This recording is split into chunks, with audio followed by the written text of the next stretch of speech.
गणेश गीता चौथा अध्याय संन्यास योग। वरण्य बोले, हे भगवान, आप कर्म संन्यास अर्थात निष्काम भाव से कर्म करते करते विशुद्ध चित्त होने पर कर्म त्याग करने को ज्ञान का कारण कहकर फिर कर्म योग को ज्ञान का कारण कहते हैं। इन दोनों में जो हितकारी है उसे कहिए।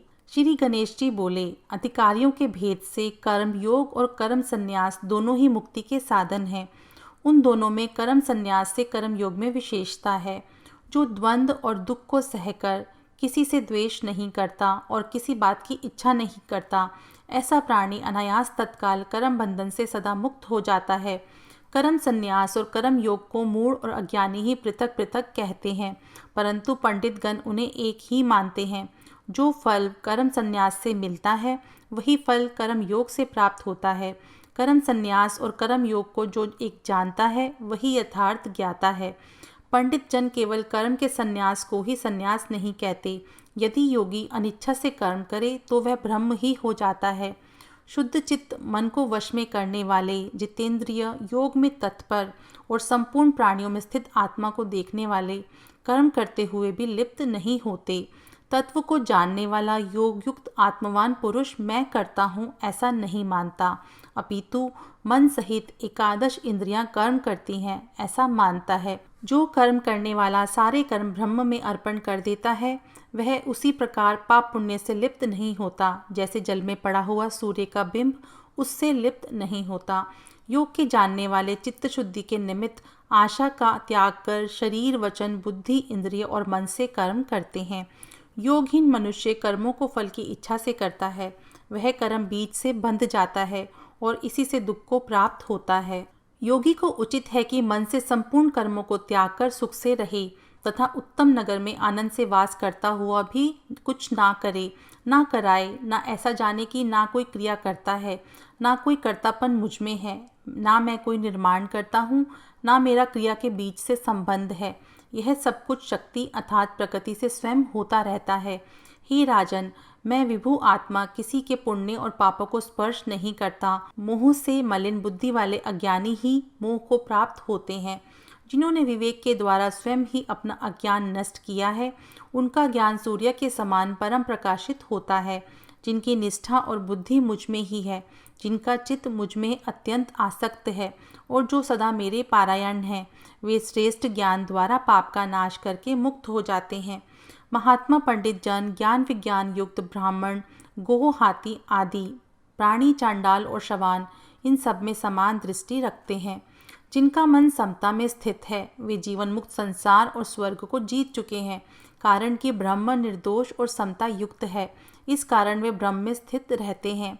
जो महात्मा प्रिय और अप्रिय की प्राप्ति में हर्ष शोक नहीं करते, वे समत्व बुद्धि से युक्त ज्ञानी जन ब्रह्म में स्थित तथा ब्रह्म के जानने वाले हैं।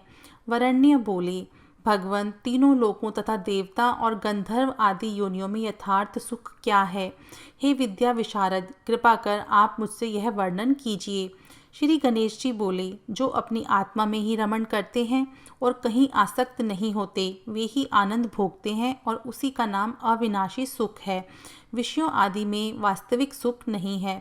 विषयों से उत्पन्न हुए सुख तो दुख के ही कारण है और उत्पत्ति तथा नाश वाले हैं। तत्वविद उसमें आसक्त नहीं होते। काम, क्रोध आदि का कारण उपस्थित रहने पर भी जो उनके आवेग को रोक लेता है तथा शरीर के प्रति अनासक्त होकर उन्हें जीतने का प्रयत्न करता है, वह बहुत काल तक सुख भोगता है। जिनके हृदय में निष्ठा है, ज्ञान का प्रकाश है, सुख है तथा वैराग्य है, जो सब प्राणियों का हित करता है, वह निश्चय ही अक्षय ब्रह्म को प्राप्त करता है।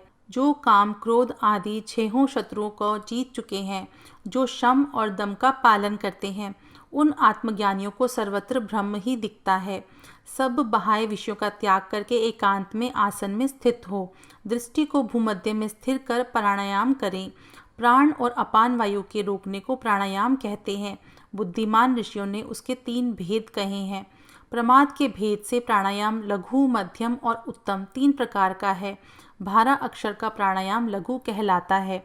24 अक्षरों का मध्यम और 36 अक्षरों का उत्तम कहा जाता है। सिंह, व्याघ्र तथा मतवाले हाथी को जैसे मनुष्य नम्र करके अपने अधीन करता है, इसी प्रकार प्राण और अपान वायु को साधना चाहिए। हे राजन, जिस प्रकार अपने वश में हुए सिंह आदि मृगों को सताते हैं किंतु वश में करने वाले लोगों को पीड़ा नहीं देते, इसी प्रकार यह वायु प्राण आयाम से स्थित होकर पापों को भस्म करता है परंतु शरीर को नहीं जलाता। जिस प्रकार कर्म से मनुष्य सीढ़ियों पर चढ़ता है, इसी प्रकार योगी के लिए क्रम से प्राणपान को वश में करना उचित है। पूरक, कुंभक और रेचक का अभ्यास करके यह प्राणी इस जगत में भूत, भविष्य तथा वर्तमान तीनों काल का ज्ञाता हो जाता है। 12 उत्तम प्राणायाम से उत्तम धारणा होती है। 2 धारणा से योग सिद्ध होता है। योगी निरंतर धारणा का अभ्यास करे।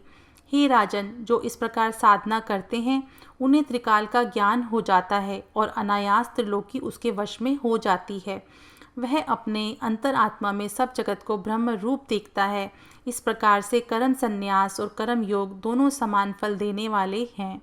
सब प्राणियों के हितकारी और कर्म का फल देने वाले एवं त्रिलोकी के व्यापक मुझ ईश्वर को जानकर मनुष्य मुक्त हो जाते हैं।